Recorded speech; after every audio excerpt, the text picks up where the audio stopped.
Dans ce nouvel épisode, nous recevons Daniel, Dans le sujet d'aujourd'hui, je me présente comme investisseur. originaire du Congo, aujourd'hui étudiant en finance et gestion des technologies d'affaires à Telfer School Management au Canada.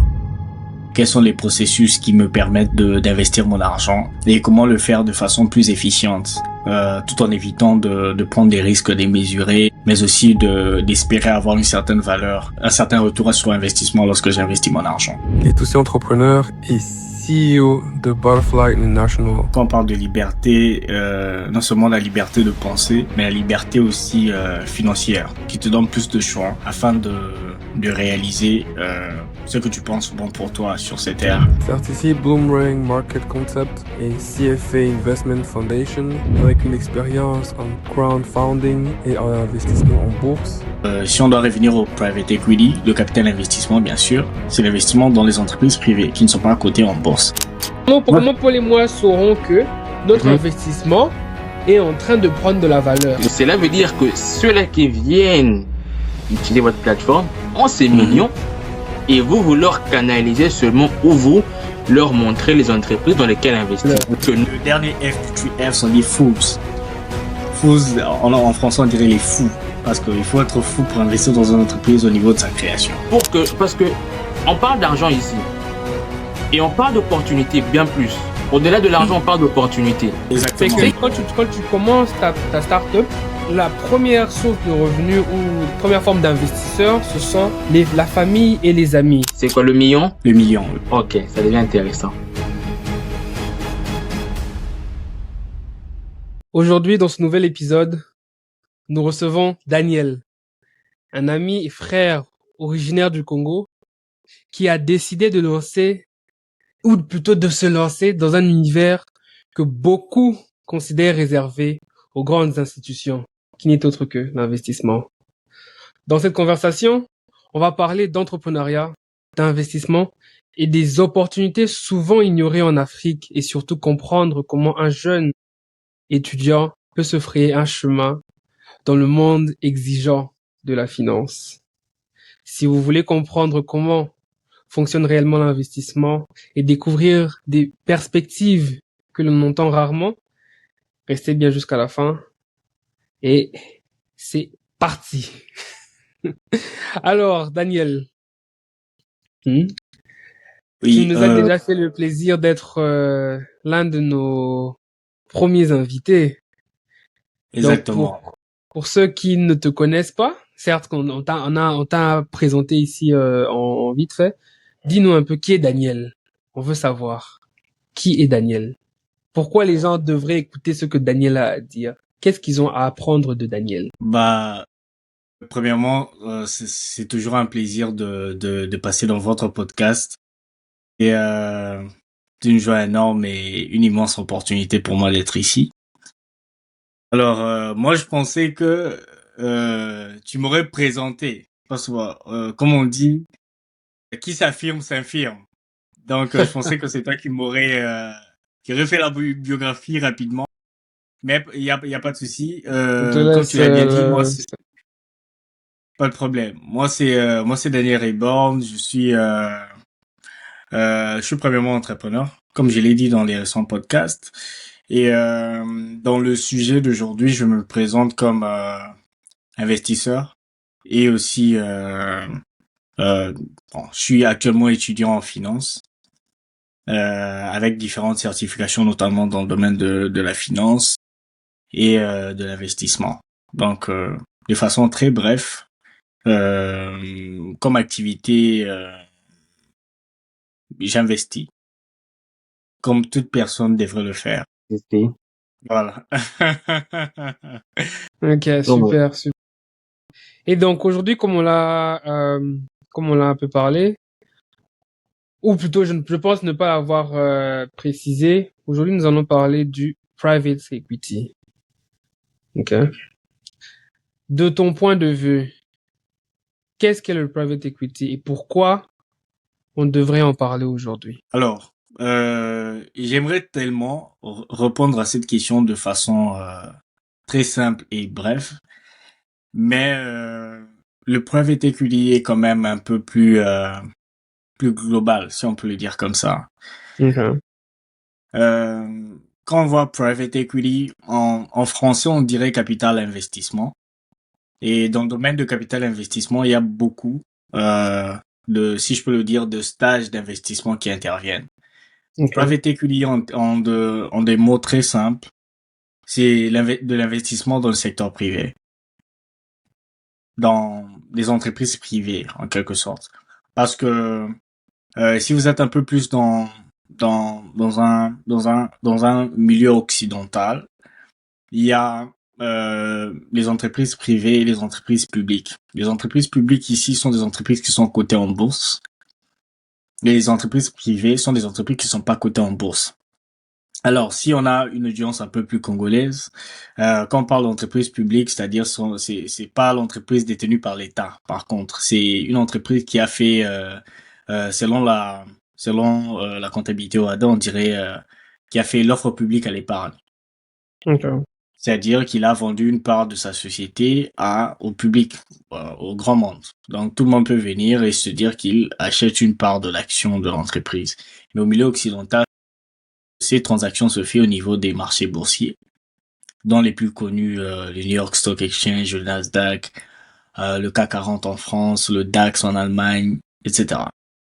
Alors, si on doit revenir au private equity, le capital investissement, bien sûr, c'est l'investissement dans les entreprises privées qui ne sont pas cotées en bourse.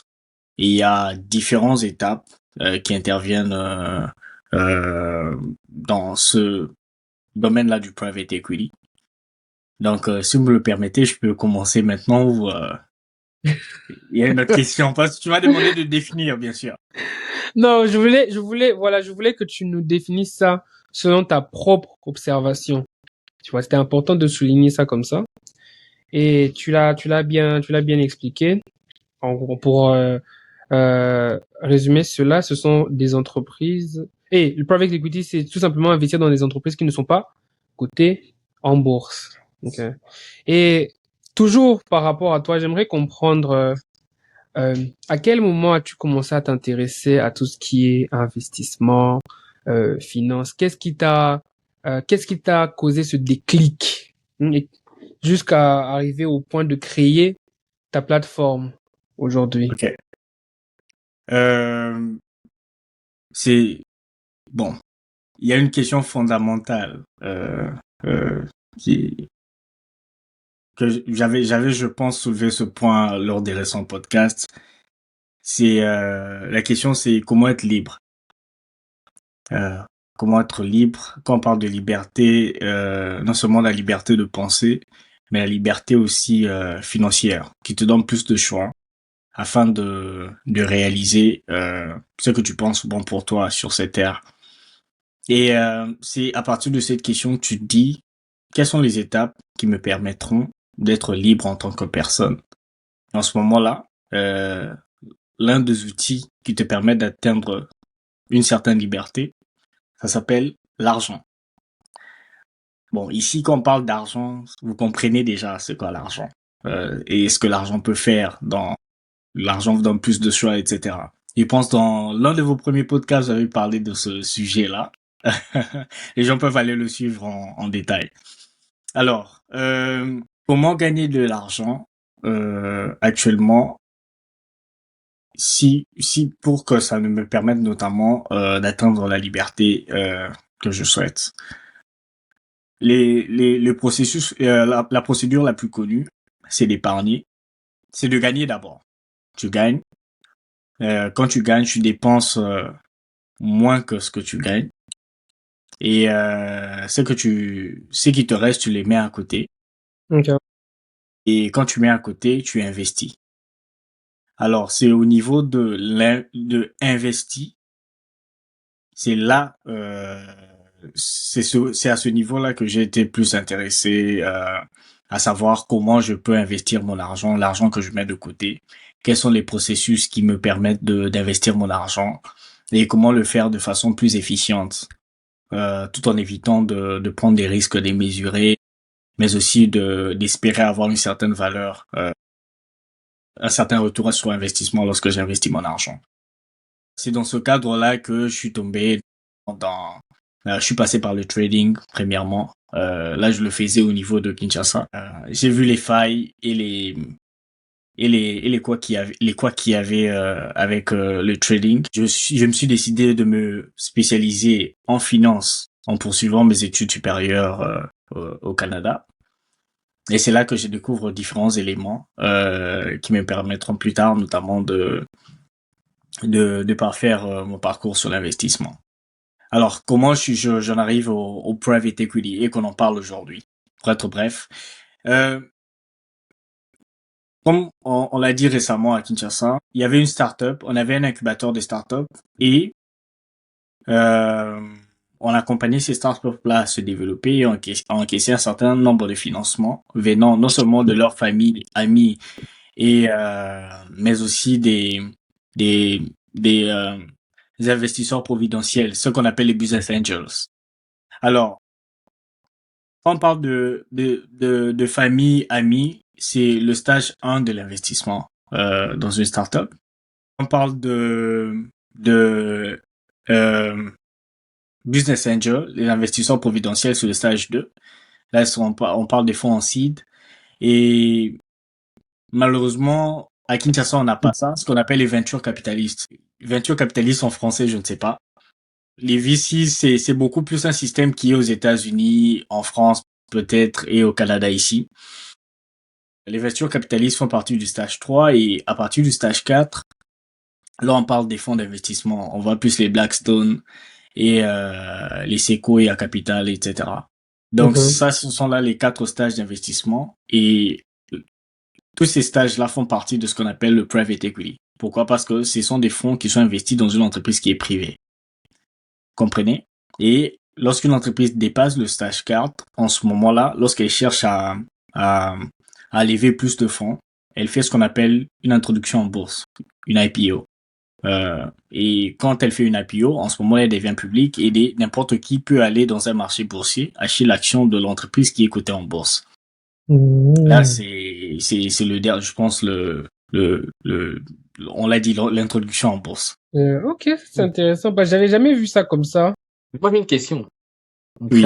Parce que là, comme Stéphane, tu dis, moi aussi, je l'avais jamais vu comme ça. Mhm. Donc, si je comprends bien, un individu X, lambda, Exactement. ne peut pas investir dans une entreprise privée. Il faut qu'elle passe par une institution, comme tu as cité toutes les étapes, les VCs, c'est ce que je comprends. Je pense d'abord, ça dépend des étapes, parce que de ce que j'ai compris de ce qu'il a dit, c'est que quand tu commences ta startup, la première source de revenus ou la première forme d'investisseurs, ce sont la famille et les amis. Je pense en anglais, on parle des 3 F. Family, friends and fools. Exactement. Family, parce qu'on parle de famille. Friends, les amis qui croient en toi. Et fools, de ceux qui investissent. Non pas parce qu'ils croient en ton projet, mais plus parce que, bon, vas-y, ils peuvent se le permettre. Et ensuite, plus tu as besoin de fonds, plus tu augmentes et tu arrives à la 4e étape, je pense, qui résume le private equity, si j'ai bien compris. Et une fois que quelqu'un veut lever, et une entreprise veut lever plus de fonds pour plus s'étendre, c'est là maintenant qu'elle request ce qu'il a appelé IPO, je pense, ou quelque chose de ce genre, qui t'emmène à être coté en bourse. Si j'ai bien résumé tout ce que tu as dit, n'est-ce pas? Exactement. L'entreprise fait simplement ce qu'on appelle une introduction en bourse. Moi, j'ai toujours cru que le private equity, c'était juste, voilà, quelqu'un qui ne voulait pas aller en bourse et qui préférait recevoir des fonds d'investisseurs. Oui, il y a des entreprises comme ça. Il y a des entreprises comme ça qui préfèrent rester privées. Okay. Ceux-là ne font pas d'introduction en bourse et là, le private equity intervient. Private equity, c'est justement, comme je vous l'ai dit, de façon très simple, banale, on dirait investir dans une entreprise privée. C'est le secteur de l'investissement dans les entreprises privées. C'est carrément ça. En gros, dans les entreprises qui ne sont pas cotées en bourse. Exactement, oui. C'est ça qu'on appelle une entreprise privée. Parce que l'entreprise cotée en bourse, ici, on dit entreprise publique.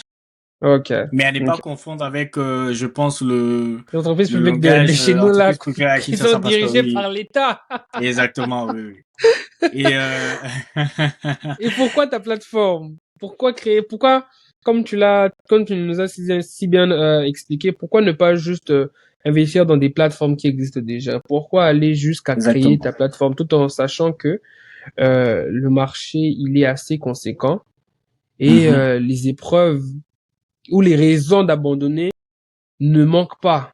Pourquoi Ok. te lancer dans ça? Ok. Pour ne pas s'éparpiller, j'étais dans une suite d'idées parce que Paul m'a Ok. posé une question aussi cruciale, c'est-à-dire si Paul peut me le répéter, euh, c'est-à-dire il a posé la question de savoir si le private equity ne permettait pas aux personnes lambda de pouvoir investir. C'est là que tu as commencé à expliquer les étapes, notamment les stages qui interviennent dans l'investissement d'une startup ou d'une entreprise quelconque. Mais j'aimerais éclaircir un peu à ce niveau-ci. Ce que j'ai expliqué, c'était les raisons qui m'ont poussé notamment à tomber dans le private equity. OK? Et là, j'ai parlé des startups. Pourquoi? Parce que j'avais un incubateur de startups au niveau de Kinshasa qui Qu'est-ce que notamment c'est? Pour ceux qui ne le savent pas, qu'est-ce que c'est qu'un incubateur de start-up? un incubateur de startup, c'est comment dire, c'est une plateforme ou soit un lieu dans lequel la startup peut s'incuber, c'est-à-dire peut parfaire son développement. Ok. C'est-à-dire l'incubateur t'aide à, à passer les étapes de développement d'une startup. Ok, non seulement avec de la formation, avec de l'accompagnement, avec du financement et avec les outils qui te permettent de scale. Le scale, c'est s'expandre, si on peut le dire comme ça. Et l'incubateur a aussi des réseaux qui permettent de trouver différents investisseurs qui peuvent agir en fonds seed, en seed, les business angels. Ok. Et là, ça permet notamment à la startup de mieux gérer son expansion. Donc, revenons à l'incubateur. Et dans cet environnement d'incubation, c'est là qu'on découvre les trois, si je veux dire, les deux premiers stages. Je dirais même les trois. Parce que, bon, il y a des gros incubateurs comme les Y Combinator, qui est à la Silicon Valley actuellement. C'est là qu'est sorti les Reddit et Même différents OpenAI. startups. Exactement. Donc, là, dans ces incubateurs-là, ils vont même au stage 3, qui est le fonds en VCs. Mais pour les premiers fonds, les Trees Fs et les Seed, on les retrouve beaucoup plus dans des incubateurs normaux. Alors là, c'est aussi du private equity. Mais comment une personne lambda ne peut pas... Je prends l'exemple de Paul. Tu n'as connu OpenAI ou soit j'ai parlé de... Je donne un exemple ici. Uber Reddit. ou soit... Oui.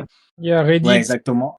Reddit, tu n'as connu ça que lorsqu'elles sont devenues famous, c'est-à-dire connu et populaires. célèbre, il y a. Exactement. Mais lorsqu'ils étaient dans leur premier stage en quête de financement, tu ignorais que ces entreprises-là existaient, n'est-ce pas? Mhm. C'est qui dit que les gens qui ont investi dans ces entreprises sont des personnes qui avaient non seulement accès à la boîte, au réseau qui fait partie, dont la boîte fait partie, mais aussi accès à l'information liée à l'investissement de cette boîte-là. C'est juste ça qui ne permet pas à une personne lambda de pouvoir investir dans une entreprise privée. Lorsque l'entreprise privée devient déjà populaire, c'est-à-dire elle a déjà validé ses business models, et la quête de fonds qu'elle va chercher sont des fonds en V6 de série A peut-être. C'est-à-dire série A c'est de 1 à 5 millions de dollars. Série B on va de 5 à 10, 15, 20 millions et série C c'est au-delà, ça va jusqu'à 100 millions de dollars. Donc toi une personne lambda qui n'a pas 1 à 5 millions de dollars, tu ne pourras pas investir dans une entreprise qui enquête des fonds en VCs, en VCs, en venture capital. Donc, Venture désolé capitalist, oui. de l'expression Ok. exactement. Donc, ça, Ok. c'est comme un blocage pour toi. Alors, si Hmm. je dois revenir à ce que ma plateforme fait, ma plateforme s'appelle Freefolio. Non, C'est non, une startup. pourquoi d'abord avoir créé cette plateforme? Parce que la première Oui, question que je t'avais posée, c'était comment tu définirais le private equity et exact. pourquoi avoir créé ta plateforme. D'accord. Le pourquoi vient de l'accès. Ok. L'accès dans le private equity, elle est un peu restreinte lorsque l'entreprise a atteint le stage 4, quand on parle de fonds d'investissement, etc. Pourquoi? Parce que selon les réglementations aux États-Unis, tout comme au Canada, pour investir dans une entreprise privée, il faut être un investisseur accrédité. Alors, pour être un investisseur accrédité, il y a des prérequis qu'il faut remplir.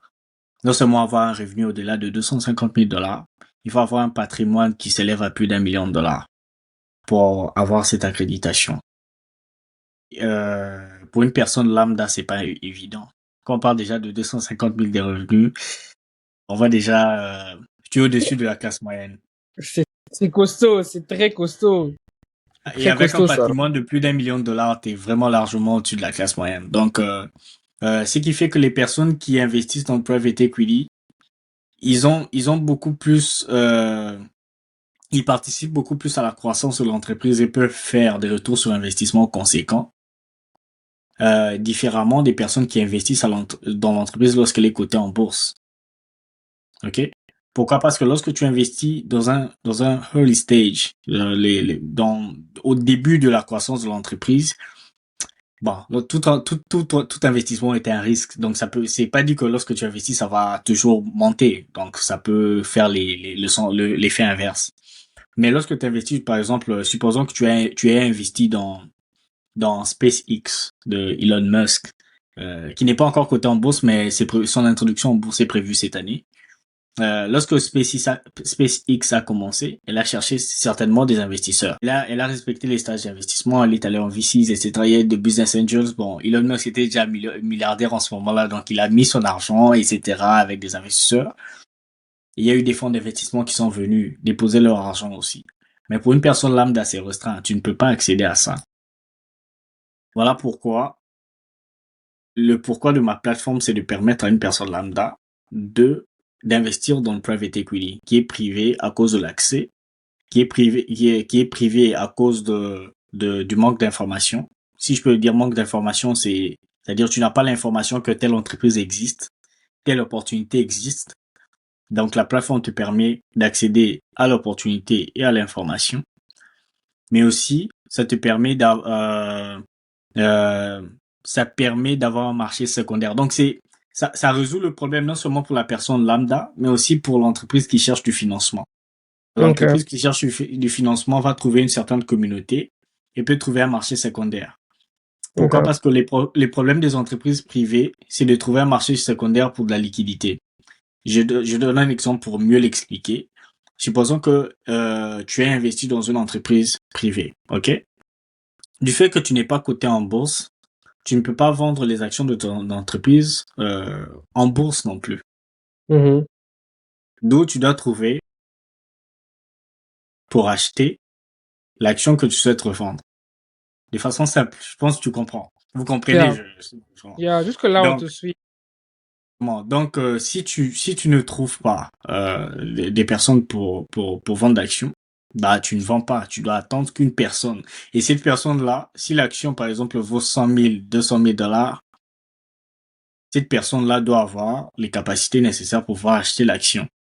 Et il faut savoir que non, le cours de l'action d'une entreprise privée diffère largement de celui de l'entreprise publique, l'entreprise cotée en bourse. Donc, quand on fait une valorisation de l'entreprise, notamment du capital, on tient compte des actions émises, ok, et de la valeur de l'action. C'est en ce moment-là qu'on saura comment définir le prix de l'action à l'instant T. Et if you finish. Yeah. Et maintenant là, on va entrer dans l'analyse. L'analyse là, c'est vraiment pour les gens qui sont en finance. Comment valoriser une entreprise. Il y a plusieurs techniques notamment qui permettent à ce qu'on définisse. On aura l'occasion. J'aimerais qu'on garde ça un peu pour la suite, parce que là, je sens que c'est sur le point de péter dans quelques instants ici. Yeah. Donc là, moi, j'étais très calme, j'ai tout suivi, j'ai pris mes petites notes ici, mes petites questions rapidement. Donc, si je dois résumer rapidement tout ce qui a été dit. Private equity, tout simplement, investir dans les entreprises qui ne sont pas cotées en bourse. Exactement. Logiquement, une personne lambda ne peut pas le faire par rapport à l'entrée qui est assez élevée. C'est pas qu'il ne peut pas le faire.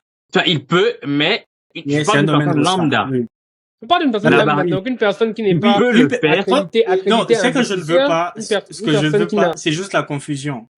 Une personne lambda peut être la famille d'une personne qui lance une startup. Donc, si cette personne-là investit, elle investit dans une entreprise privée.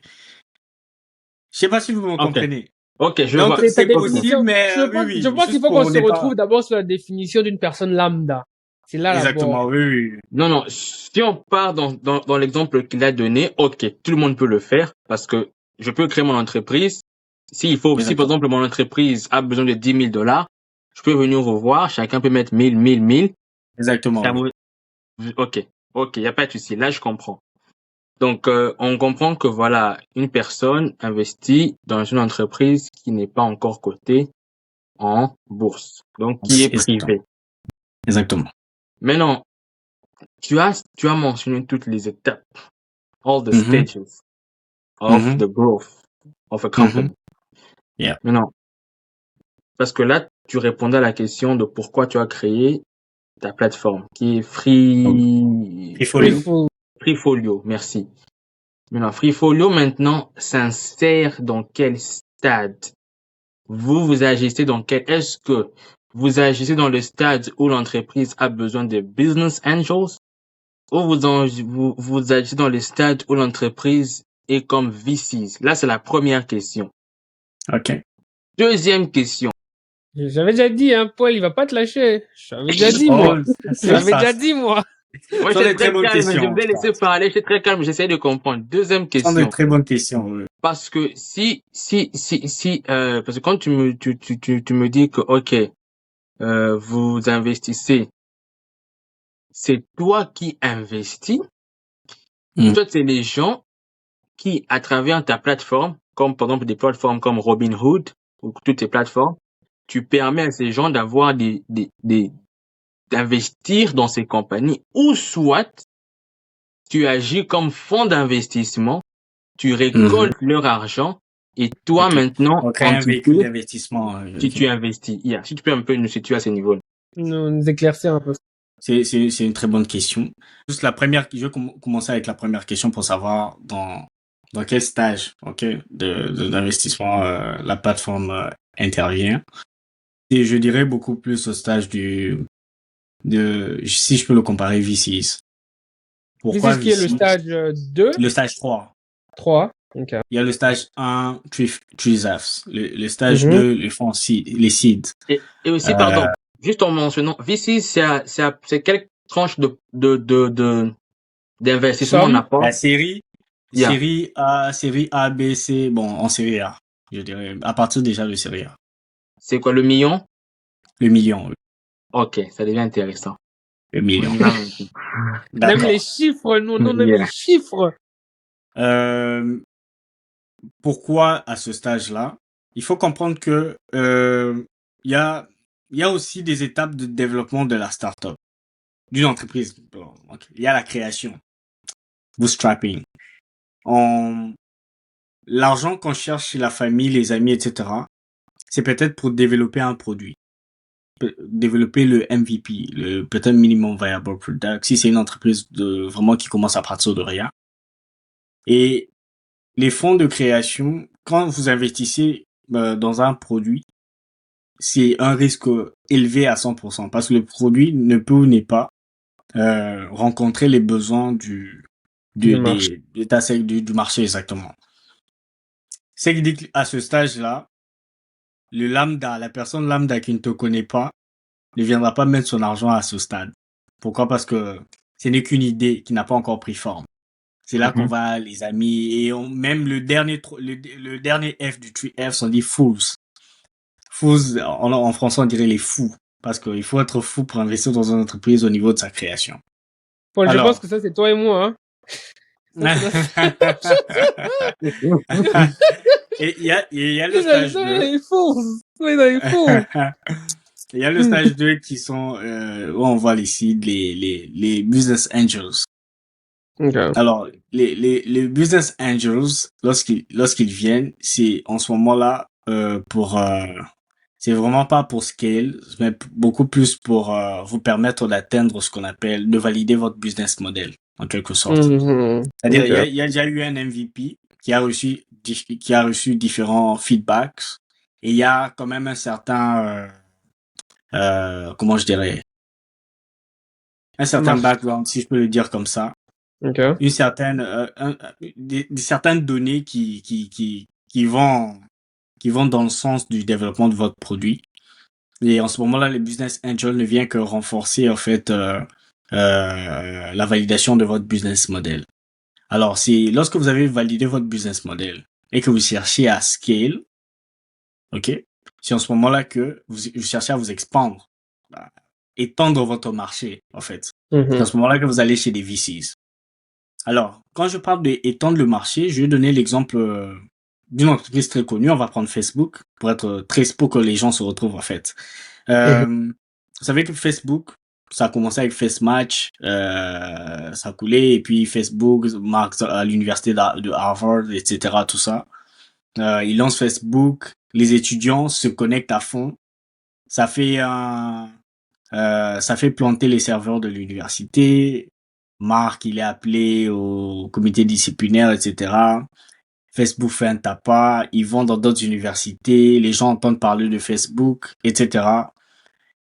L'acquisition du produit Facebook a été tellement rapide parce qu'il y a eu environ 22 000 connexions en une nuit lorsque ça a été lancé. En ce moment-là, les business angels, lorsqu'ils sont venus, on parle de Peter Thiel, etc., tout ça, ils ont investi pour encore plus valider le marché. Donc, ils ont étendu, ils ont permis à ce que Facebook puisse s'étendre. Et après, Facebook est allé chez des VCs pour notamment beaucoup plus d'expansion. Alors, lorsqu'une entreprise vient chez un VCs, le VCs, il y a des conditions que le VCs impose à l'entreprise. Non seulement peut-être un siège au conseil d'administration, un contrôle un peu plus approfondi dans l'entreprise, Mhm.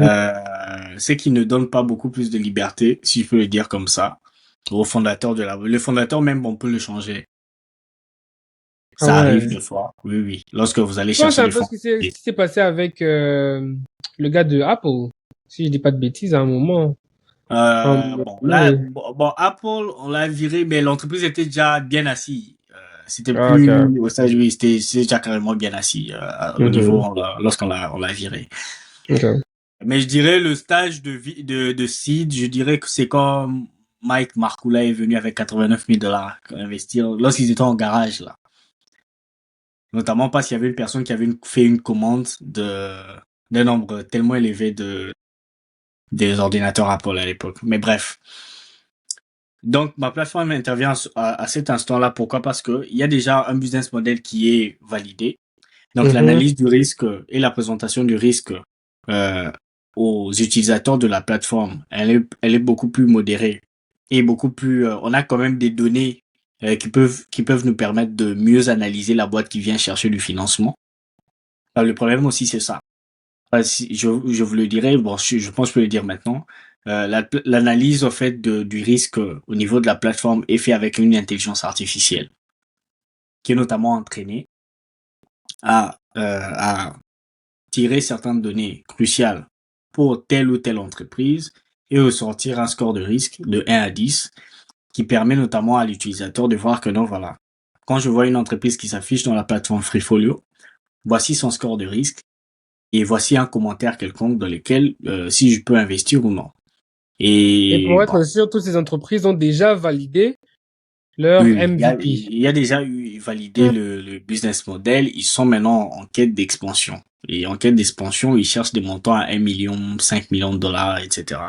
Et c'est là qu'intervient notamment Freefolio. Et du fait Ok. qu'ils cherchent 1 million, je dirais que moi, si je suis entrepreneur et que j'ai une entreprise, j'ai besoin de 1 million de dollars. Vaut mieux que j'aille le trouver chez une seule personne que plusieurs personnes. Mhm. Vous comprenez? Mais Mhm. le trouver chez une seule personne, j'ai des contraintes par contre aussi. Voilà pourquoi les entreprises vont chez des VCs, en fait. Ils vont chez des VCs, mais il y a des contraintes qu'ils doivent respecter aussi. Voici ce qu'ils doivent faire, etc. Et bon, ça dépend du contrat que vous allez signer avec le VCs. Mais lorsque vous venez chez Freefolio, l'entrepreneur aussi, il a beaucoup plus de liberté. Parce que c'est comme un investissement en bourse. Parce que quand tu investis en bourse, bon, tu peux avoir le droit de vote, oui ou non, mais tu n'as pas un mot à dire dans le conseil d'administration. Parce que généralement, lorsque tu investis en bourse. Mais par Je veux rejoindre ouais. Paul parce qu'il y a quelque chose que je veux juste éclaircir. Ta plateforme Freefolio investit dans des entreprises qui ont déjà atteint le niveau de VC. OK? Mais Freefolio en elle-même, elle agit comme un fonds d'investissement.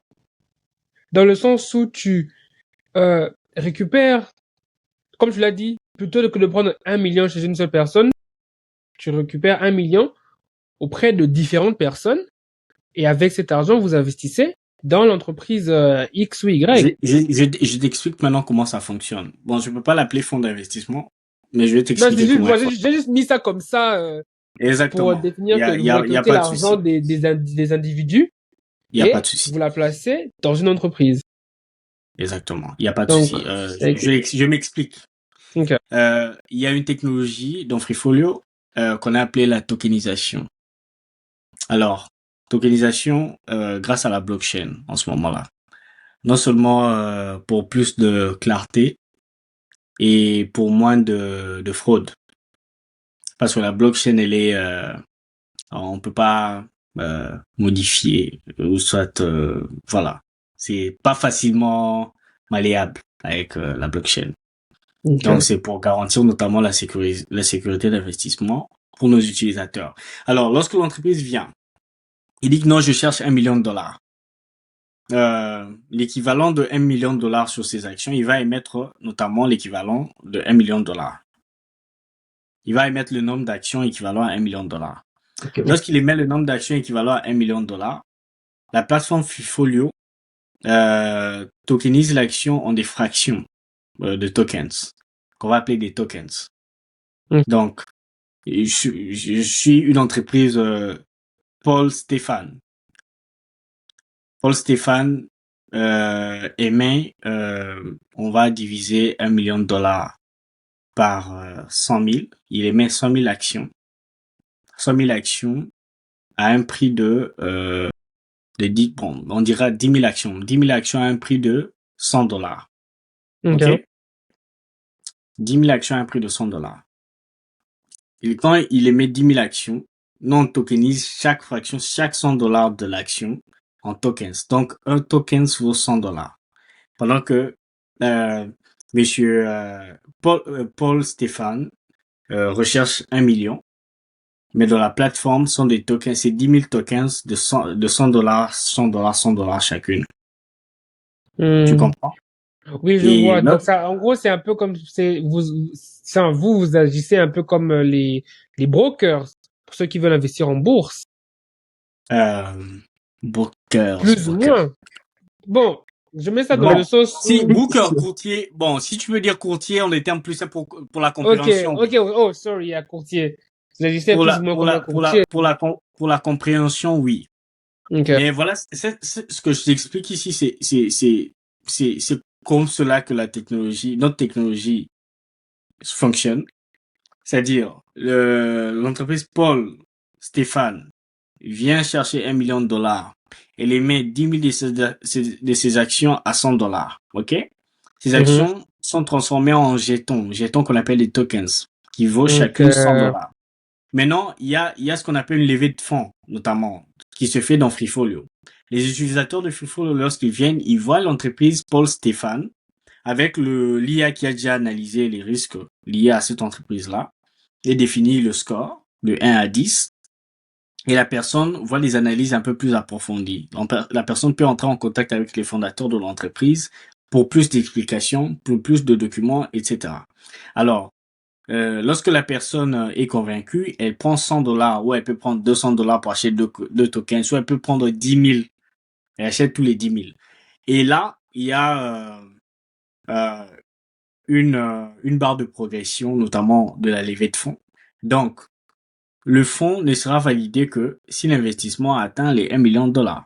Donc, il y a une période d'investissement. Voilà aussi qu'on doit définir lorsqu'on parle de private equity. Dans private equity, il y a une période définie pour l'investissement. Ça va de telle date à telle autre date. Donc, durant de telle date à telle date, l'entreprise fait la levée de fonds dans Freefolio. Tout le monde voit l'entreprise, il voit le score de risque et les détails. Il vient, il achète son tokens. Et lorsqu'il achète son tokens, il y a une autre technologie liée à la blockchain qu'on appelle les smart contracts qui définissent les termes d'investissement entre vous et l'entreprise de façon automatique. Mais dans Je ce sais cas, pas si vous qu'est-ce comprenez. qui va... Oui, mais voilà, j'ai une autre question. J'attends que je la pose et puis tu pourras aller, parce que j'ai l'impression maintenant qu'on est vraiment tous connectés, vraiment tous à Ok. la même longueur d'onde. Tu as mentionné ici qu'il y a une période de levée de fonds. Exactement. Qu'est-ce qui se passe dans ce cas si, pendant cette période de levée de fonds, les fonds, putain, le français, les fonds demandés par Ne l'entreprise sont pas atteints. exactement, ne sont Enfin, pas ne sont atteints. pas Qu'est-ce qui atteints. se passe dans ce cas? Dans ce cas, l'argent investi par chaque utilisateur est remboursé. Ok. I have C'est-à-dire, a question. Ok. Le c'est-à-dire méchant l'entreprise flic. n'a pas À toi réussi. l'honneur maintenant. Pourquoi? Parce qu'on dit, on dit, si l'entreprise n'a pas réussi à lever le fonds nécessaire, c'est-à-dire l'entreprise n'est pas viable.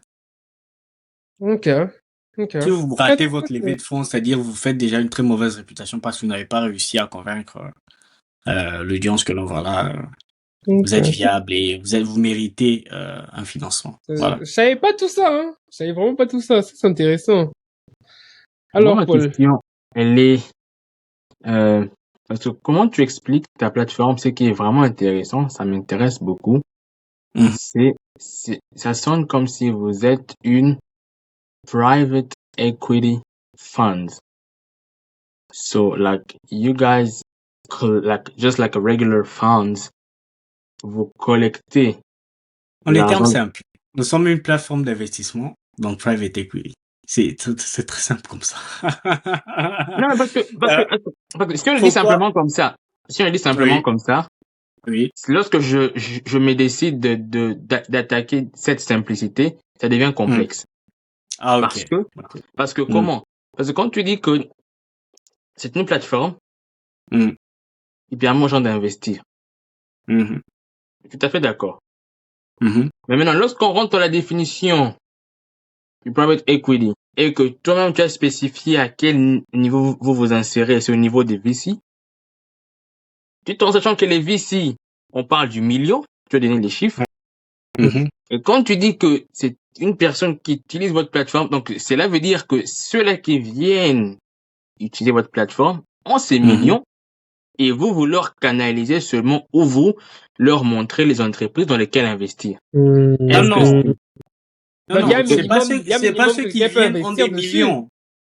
C'est pas ceux qui viennent ont des millions. Vous m'avez pas compris. L'entreprise cherche 1 million. Nous, on fractionne le million en des tokens de $100. C'est-à-dire, on rend le 1 million accessible à n'importe qui. Oui, c'est ce que je dis. Donc, en gros, c'est-à-dire, tout le monde qui vient dans la plateforme qui a $100 peut investir dans l'entreprise. So, maintenant, en quoi c'est différent d'un private equity fund? Parce que private equity fund, tout simplement, des gens qui mettent leur argent ensemble pour investir. Enfin, en fait, parce que là, tu as parlé de une personne, lorsqu'une entreprise a besoin d'argent, peut-être $1 million, ce serait mieux et raisonnable pour elle d'avoir ce 1 million chez une personne que d'avoir ça chez plusieurs personnes. Alors, j'ai l'impression que c'est comme si vous êtes maintenant comme ce miroir-là. Il y a ce facilitateur où vous savez comment fédérer des gens pour avoir ce million et vous représentez l'entité qui prête à cette entreprise, ou pas qui prête, mais qui entre qui prend des parts, en fait, dans cette entreprise. Et pour compléter la réflexion de Paul, moi, je vois ça dans le sens, quand il a parlé de tokens ici. Donc, eux, ils veulent rendre ça accessible à tout le monde. Donc, ils divisent ça encore en des montants accessibles à différentes personnes. C'est pour ça que moi, j'ai posé la question. Donc, il y a quand même un minimum que quelqu'un peut investir. C'est pas n'importe qui peut venir avec $1, $2. Ça dépend déjà de ce que l'entreprise a besoin de lever. Et maintenant, vous, quand vous allez diviser tout ça là, vous allez quand même établir un minimum. Oui, il va avoir forcément un minimum. Okay. C'est ça que moi, c'est ça que je voulais éclaircir. Parce que quand Paul a évoqué, par exemple, parce que je vous Robinhood, avec Robinhood, Robinhood, tu peux investir jusqu'à $1. Yeah. 2 Non, dollars. mais j'aimerais juste seulement qu'on puisse d'abord relaxer un peu, hein, qu'on se Oui. relaxe d'abord. Parce que tu Juste, sais, On n'est juste pas en guerre. On n'est pas en guerre spécifier. ici. On n'est pas en Parce guerre que oui, ici. il faudrait vraiment être très clair non, non, parce que avec mon pourquoi, explication. déjà, même un peu, c'est juste pour Hmm. qu'on puisse décompresser. Pourquoi j'ai dit Oui. ça? C'est un sujet très complexe. Hmm. Quand on parle de bourse, il y a même des Américains qui se perdent. Seulement Ok. lorsqu'on parle de bourse. Maintenant, lorsqu'on Ok. parle maintenant des sujets très techniques comme ça, private equity, Hmm. Avec tu tous les sens que termes que tu as sortis, tu vois que... ce n'est pas des gens lambda qui vont s'élever à ce niveau de réflexion. Donc, Exactement, oui. alors, quand je te titille un peu là, c'est pour vraiment rendre ça très simple pour que Très simple. ceux-là qui nous suivent comprennent Hmm. et puissent te suivre dans ton élan. Parce qu'ils ne peuvent pas te suivre s'ils ne te comprennent pas, d'autant plus que nous vivons tous les deux dans un continent où les pyramides et Ponzi naissent tous les jours. Ok. Tous les Je sais pas si tu jours. as entendu parler de LSCC, forcément. Tu vois? LSCC. Mais je vous dis, si ils n'expliquent pas très bien, les gens risqueraient d'avoir l'idée d'un LSCC. Mhm. Tu vois Je pourquoi je comprends dis très ça? bien. Ah oui. Il doit maintenant mieux expliquer parce que on parle d'argent ici. Et on parle d'opportunité bien plus. Au-delà de Hmm. l'argent, on parle d'opportunité. Ce qu'il Mhm. fait là, c'est très louable. Mais maintenant, si c'est mal expliqué, les gens pourraient Ouais, comprendre, voici une c'était ça sa personne qui vient de manière, faire sortir exactement. un autre LSC. Ah, ok. Là, tu as C'est, parlé je, de C'est comme on se donne millions, et l'opportunité de après, on est bon, là vivre. maintenant, moi, je Ça. vais mettre $100. ok. Déjà, ce que vous devez comprendre, bon, quand Paul parle de private equity funds, il parle de véhicules de capital d'investissement. Un véhicule, comment il fonctionne?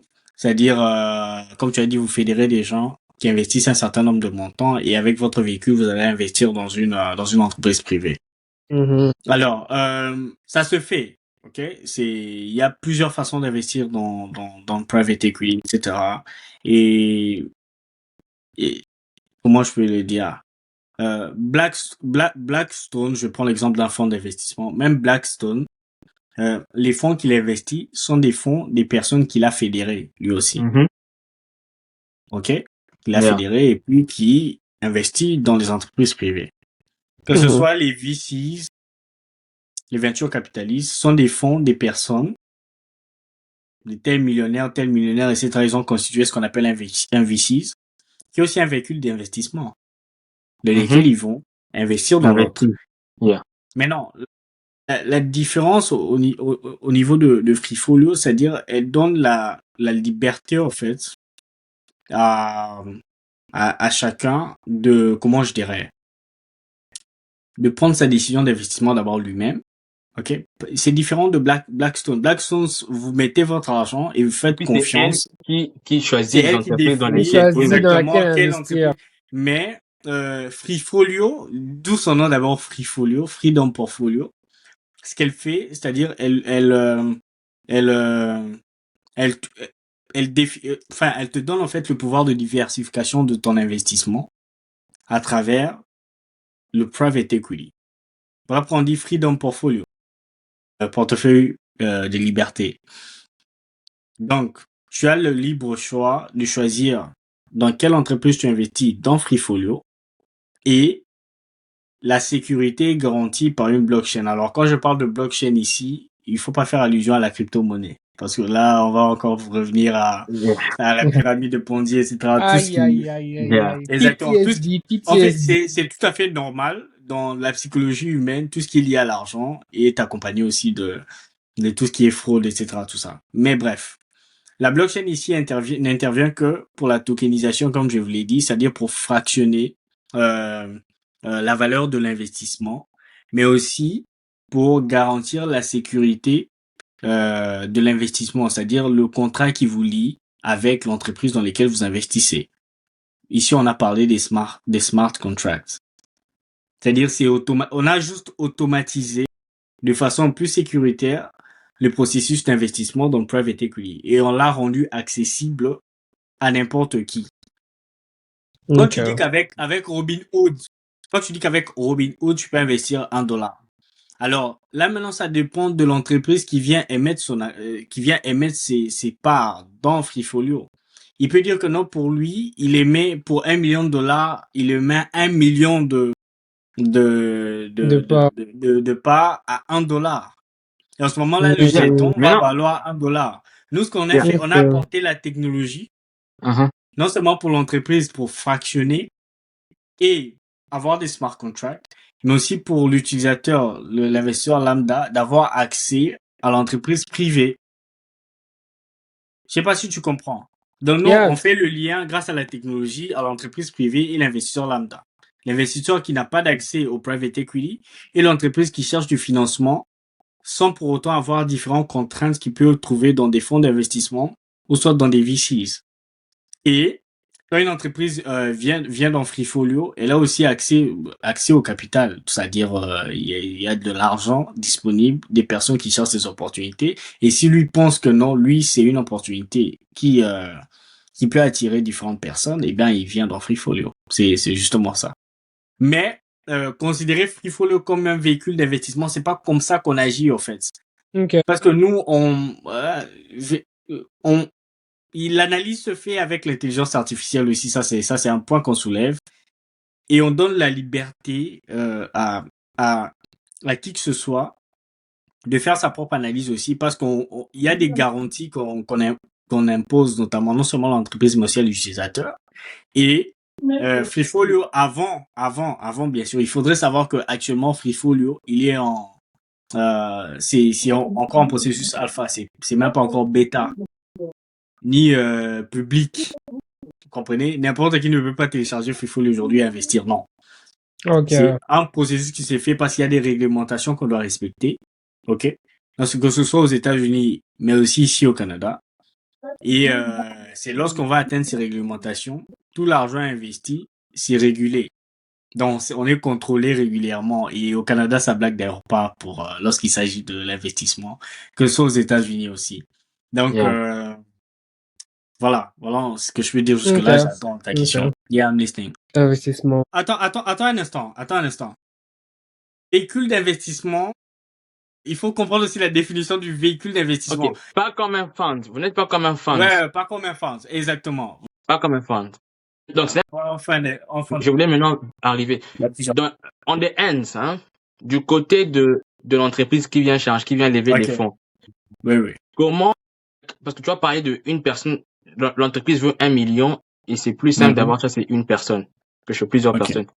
Chez l'entreprise, toutes ces personnes qui investissent dans votre plateforme, l'entreprise reçoit l'argent de toutes ces personnes ou l'entreprise reçoit comme l'argent seulement d'une entreprise qui vient de Freefolio? Non, elle reçoit l'argent de toutes ces personnes. Et ces personnes, oui, Ah. et le contrat avec ces personnes est réglé de façon automatisée. Pourquoi je dis que non, c'est bien d'avoir l'argent d'une personne au lieu de plusieurs personnes? Supposons que non, tu as émis 1 million d'actions pour $1 million. Tu dois gérer le contrat de façon manuelle de 1 million de personnes qui ont investi dans ta boîte, seulement $1. Quel est le gain de faire ça pendant que tu peux trouver une personne qui a $1 million?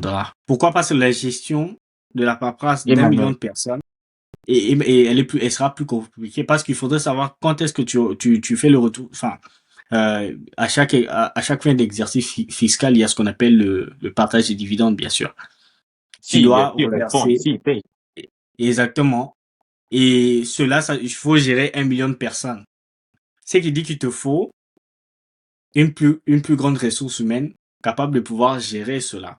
Et les contrats avec ces personnes. Supposons que c'est une personne toi, ton entreprise aux États-Unis, une personne qui est au Canada. Comment faire ceci, comment faire cela? Je vois, c'est un peu plus compliqué. Alors, ce que nous, on a fait, on a automatisé ce processus-là. Notamment pour rendre simple l'investissement, There we euh, go. à la personne qui investit, mais rendre simple aussi les choses pour l'entreprise qui encaisse l'investissement. There we go. Non seulement il n'aura pas la paperasse, notamment pour gérer 1 million de personnes. Pourquoi? Parce que ça se fait de façon automatisée avec la blockchain. Comme j'ai dit, des smart contracts. Le smart contract, lorsque c'est un algorithme, lorsque c'est développé, ça définit déjà les règles d'investissement liées au contrat qui va se faire entre les deux parties. C'est-à-dire que dès que l'entreprise encaisse des bénéfices et elle est prête à redonner de l'argent aux investisseurs, ça se fera de façon automatique dans le portefeuille de l'investisseur dans Freefolio. Cette personne pourra non seulement retirer son investissement pour le mettre dans un compte secondaire ou quoi que ce soit, ça dépend de lui. Mais aussi, Freefolio D'abord, donne aussi j'applaudis la d'abord possibilité. jusqu'à ce niveau, et d'abord, j'applaudis d'abord, parce que là, maintenant, je comprends maintenant ce que vous faites maintenant. Je comprends maintenant ce que vous faites. Je comprends maintenant à quel niveau votre technologie agit. Je comprends en quoi vous êtes maintenant utile. Et je comprends maintenant pourquoi les gens devraient utiliser votre application. Là, j'ai Exactement. compris. Mais il y a aussi un point, comme j'ai dit au début, pour une entreprise, lorsque vous investissez, supposons que tu as investi $1 tu as parlé de $1 Robinhood, tu investis $1 dans une entreprise privée, Paul Stéphane. Tu veux revendre tes $1.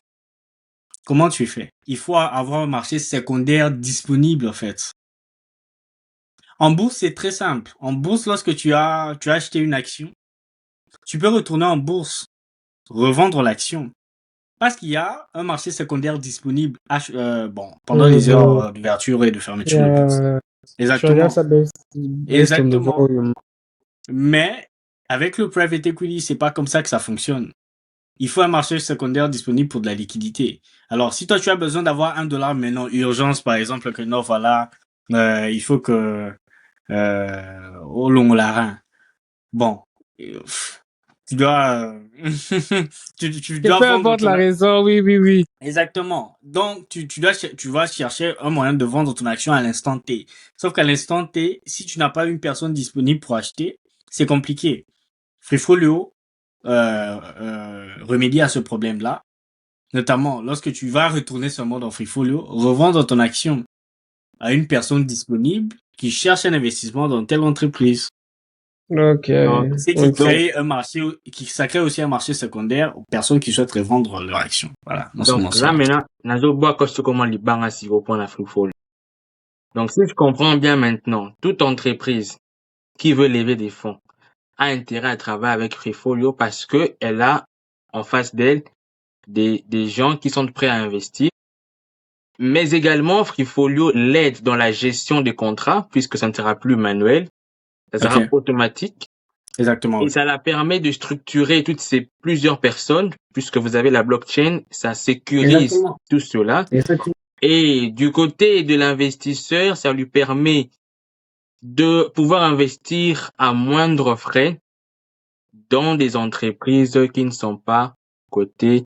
Exactement. Et Freefolio, Et il a la quand liberté, je parle et pour conclure, il a aussi la liberté de choisir les entreprises dans lesquelles il veut investir. Exactement. C'est le libre choix. Et quand je parle de gérer la paperasse, dans l'investissement, il y a ce qu'on appelle même quand vous faites le processus bancaire, etc., tout ça, il y a ce qu'on appelle le KYC, Know Your Customer.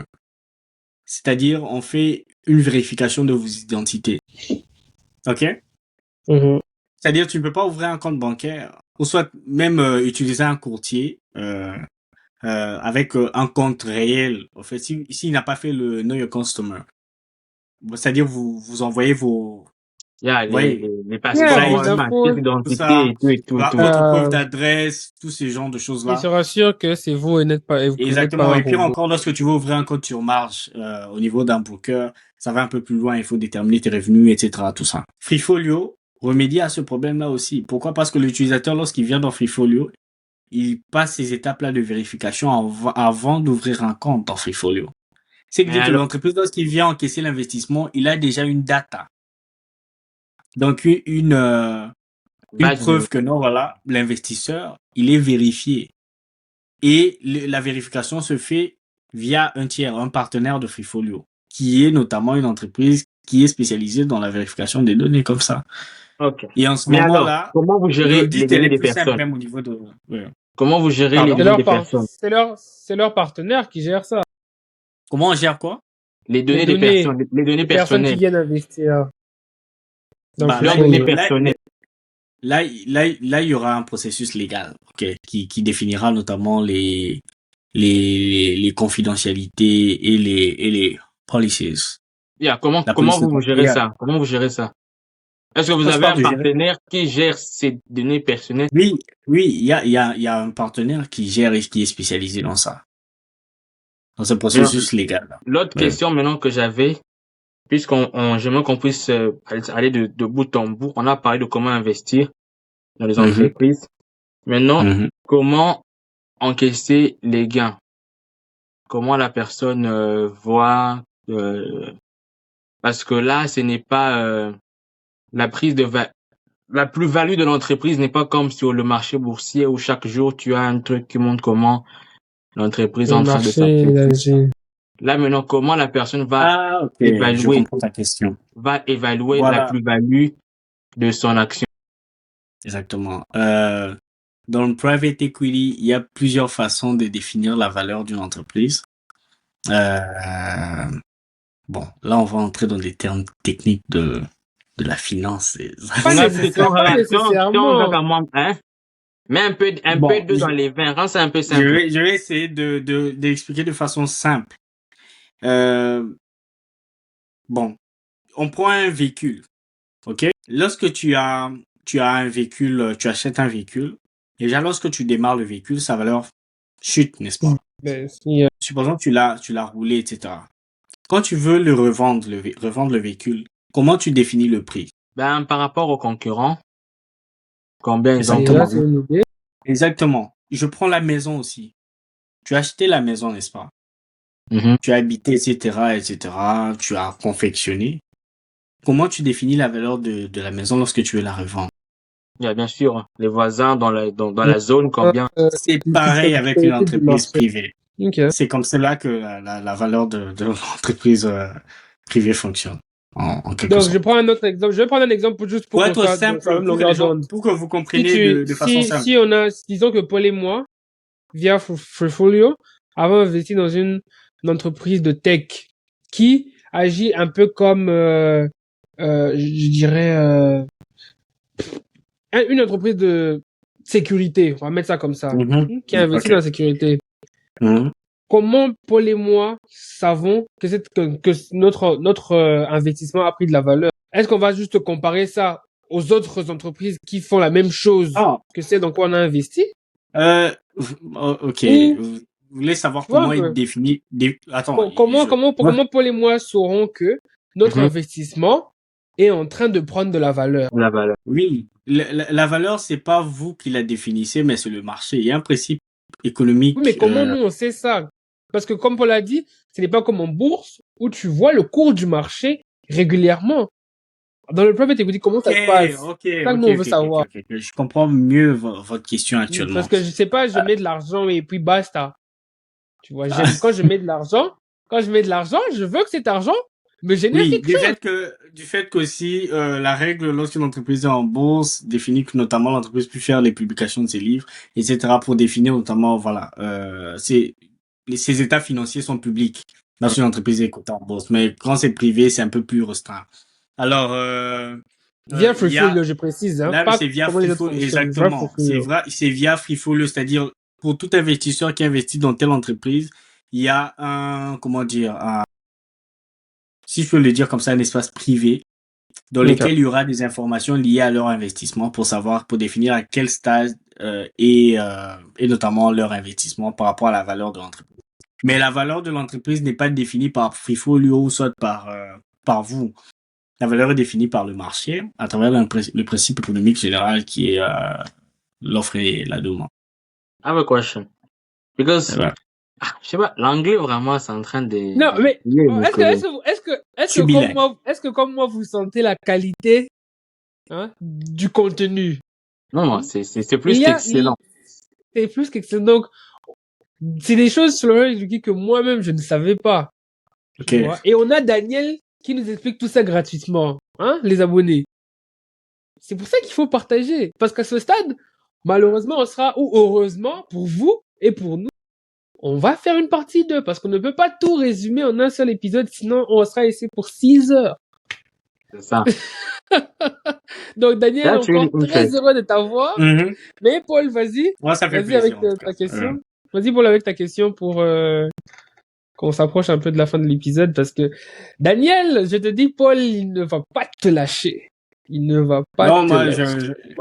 j'apprécie les questions. Et là, j'ai d'ailleurs un feedback. Je sais comment les gens réfléchissent par rapport à l'investissement lié au private equity, les questions que les personnes peuvent se poser. Et là, ça me permet aussi de mieux adapter le produit par rapport à ça. Mais je ne peux qu'accepter les questions de Paul, t'inquiète pas. Ma question, c'était sur le point de... Parce que in the private equity, the goal, c'est d'acheter une entreprise, enfin d'investir dans une entreprise, et puis d'espérer que l'entreprise prendra de la valeur ou peut-être sera vendue. Ok, oui, ça c'est un point important. Sera vendue, et lorsqu'elle sera vendue, vous partagez les bénéfices. Maintenant, est-ce que dans Freefolio, les entreprises dans lesquelles d'abord comment vous cherchez ces entreprises-là? Est-ce que ce sont ces entreprises qui viennent à vous, soit c'est vous qui allez à eux? Deux, ces entreprises-là, est-ce que ils ont des they have goals, ils ont des plans de vendre. Est-ce que vous ça, c'est une pour bonne question. permettre aux gens de savoir, par exemple, ok, je mets mon investissement ici, lorsque l'entreprise sera vendue, si elle prend de la valeur, je récupère mon truc, je me barre. Ça, ce sont des entreprises qui juste veulent se la couler douce, ils vont rester à ce niveau-là, peut-être commencer à payer les dividendes aux gens, mais je sais pas si ma question make sense. Non, elle make sense, elle make sense, elle make sense. Donc, pour commencer d'abord, comment ils sélectionnent? Est-ce qu'ils sélectionnent les entreprises ou c'est les entreprises qui viennent à elles? Ça, c'est déjà pour commencer. Je prends un exemple parce que je pense l'audience est quand même, si elle est intéressée à S&P Show, je pense qu'elle est beaucoup plus ancrée sur ce qui est investissement, entrepreneuriat, tout ce qui est un peu plus du sérieux. C'est ça qu'ils aiment. C'est ça qu'ils aiment. Exactement. Le Nero. Donc, vous tous, je pense tout le monde, tout le monde qui suit ce podcast, à moins que Akin ce soit un boss aussi, désolé si je peux gaffer pour vous. Des personnes ont pris Yango. Ou soit il y a des personnes ici qui ont pris Uber. Le monde économique fonctionne avec le principe qui est l'offre et la demande. Quand Uber est venu, il y avait déjà des personnes qui prenaient des taxis, etc. Uber, comment il a trouvé des chauffeurs? Comment il a trouvé des clients? Il s'est juste placé là où il y avait le besoin. Là où l'offre et la demande se rencontraient. Et en ce moment-là, le reste s'est fait au fur et à mesure. Alors, si vous me posez la question de savoir comment je sélectionne, il y a un processus. Est-ce que déjà tu sélectionnes ou c'est elles qui viennent à toi? L'entreprise peut venir à moi, mais quand on parlait de sélection, il y a une différence. Vous me posez la question de savoir si c'est moi qui vais chercher les entreprises. Sélectionner, c'est différent. Sélectionner, il y a des entreprises et tu commences à sélectionner. Non. C'est toi qui vas vers eux. En fait, c'est eux qui viennent vers toi. Qui viennent vers toi. Ça peut dépendre, en fait. Ça dépend aussi. Du fait que non, tu n'as ni réputation. D'ailleurs, j'en parle ici. Il y en a qui, vous ne connaissez même pas le nom de Freefall avant que je n'ouvre ma bouche. Donc, on parle en ce moment-là de réputation. Les entreprises doivent savoir que non, il y a une plateforme Freefall qui existe, qui peut apporter des solutions, sur les levées de fonds qu'elles cherchent. Et les particuliers aussi doivent savoir que non, il y a une plateforme qui existe, qui donne accès au private equity de façon plus efficiente. Alors, dans mes débuts, c'est moi qui dois faire, si je peux le dire de façon très simple, la publicité, notamment. Aller présenter le projet Freefolio à des entreprises qui sont intéressées, etc. Alors, le processus de sélection est défini par nous. Mais si je peux pas révéler comment je sélectionne les entreprises, ça fait partie vraiment de... Ok. Voilà. Non. Mais au moins, on sait que ça diffère. Au moins, c'est que ça diffère. Peut-être la sélection, on va déjà, la base. Mieux aller dans la partie 2. Oui. Pour mieux entrer vraiment dans la profondeur là. Mais dans mes débuts actuellement, ce que j'ai fait, j'ai utilisé mon entreprise à moi, qui existe déjà. Je pense que je l'ai parlé dans des récents podcasts, c'est Butterfly International, qui est bien sûr une entreprise américaine. J'ai utilisé pour notamment promouvoir. Pas promouvoir. expérimenté Freefolio. Ok. Donc, on a utilisé cela. Il y avait déjà des particuliers prédéfinis à l'avance, des personnes qu'on connaissait. Bon, c'était juste pour tester la plateforme et voir comment réellement ça fonctionne. Et après, il y a ce qui est aussi bien dans Freefolio, c'est que j'ai pas défini. Quand on parle d'entreprise privée, ce n'est pas seulement une entreprise qui a une entreprise. Ça peut être une entreprise qui est peut-être une entreprise immobilière.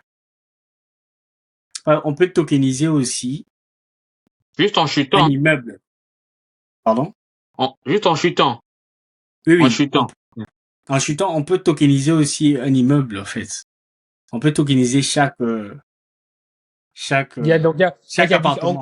gros il y a quand même différents secteurs Oui, exactement. de Il y a différents d'entreprise. secteurs C'est ça qu'on voulait et mettre ce au clair. qui est intéressant aussi avec Freefolio, on a fait entrer le secteur de l'art, c'est-à-dire même les musiciens aujourd'hui, lorsqu'ils veulent faire un album, ils peuvent venir lever des fonds dans Freefolio.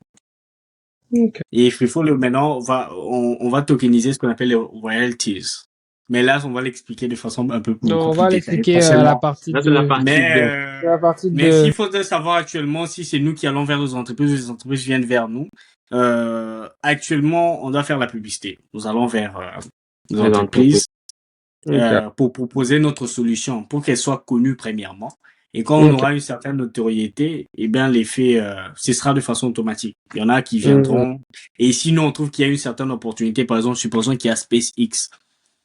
On sait que SpaceX, si elle fait une introduction en bourse aujourd'hui, ce sera tout le monde qui va, l'attraction que cette entreprise va attirer sera énorme. D'où, si on a déjà la possibilité d'avoir accès à l'entreprise dans le privé avant qu'elle entre en bourse, très bon point. Et nous, on va approcher SpaceX, on dit qu'il y a tel nombre de personnes, etc. Et ce qu'il faudrait savoir qu'avant que l'entreprise entre en bourse, il y a ce qu'on appelle le pre-IPO. C'est-à-dire, il y a des plateformes comme EquityZ, etc., qui proposent la vente des actions, par exemple, d'une entreprise avant qu'elle n'entre en bourse sur EquityZen. Et là, il n'y a que des investisseurs accrédités qui peuvent l'acheter. Vous comprenez? Voilà pourquoi lorsque vous voyez, lorsque les banques d'investissement accompagnent une entreprise dans l'introduction en bourse, il y a le prix de l'action qui est défini par exemple à 36 dollars. Mais lorsque l'entreprise est listée, par exemple sur le New York Stock Exchange, au moment du listing, elle ouvre à 46 par exemple. Donc il y a déjà 10 dollars de plus, non seulement à l'ouverture. Pourquoi? Parce que dans le marché pré-boursière, il y a dans le marché pré-boursier, excuse-moi, il y a eu des investisseurs qui ont acheté déjà l'action. Et qui vendent ces actions, ça peut être des employés de l'entreprise qui fait son introduction en bourse, qui revendent leur part de l'action. Ça peut être peut-être des fonds d'investissement qui revendent, ou soit des VCs qui veulent revendre leur action, etc. Et il y a des Mhm. plateformes qui viennent avant l'introduction en bourse, qui remédie notamment à ce problème-là pour des investisseurs accrédités d'investir en bourse. D'où, Ok. lorsque tu investis en privé, non seulement l'introduction en bourse, si l'action monte de 10 dollars de plus, et que lorsque un mois après l'introduction en bourse, ça monte encore, comment dire, ton investissement, tu peux avoir des rendements de 100%, 200%. OK? Je donne un exemple rapidement. Non seulement lorsque Reddit a fait son introduction en 5 bourse en secondes, mai. pardon. 5 secondes. Oui, lorsque Reddit a fait son introduction en mai 2024, nous avons acheté l'action Reddit assez à l'instant, le jour du listing en fait. En 2025, vers la fin de l'année, l'action de Reddit a quitté à 36 dollars à l'introduction. Elle est montée à 210. Et vous pouvez diviser juste 210 sur 36 et vous pouvez voir le rendement qu'on a obtenu. Là, c'est vraiment après l'introduction en bourse.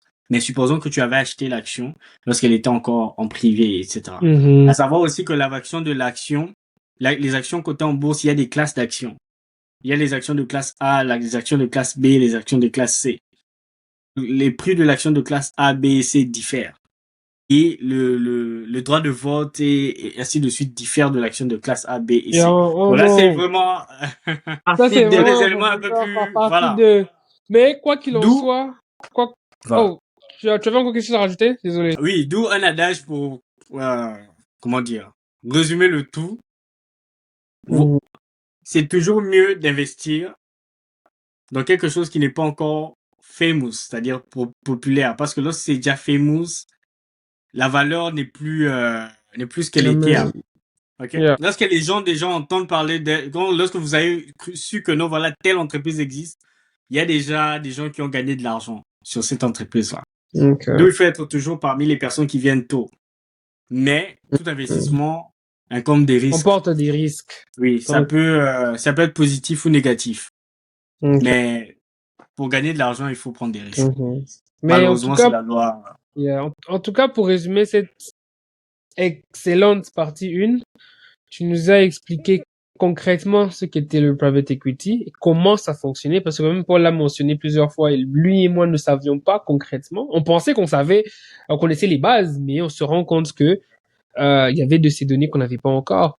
Donc tu nous as clairement montré comment le private equity fonctionne.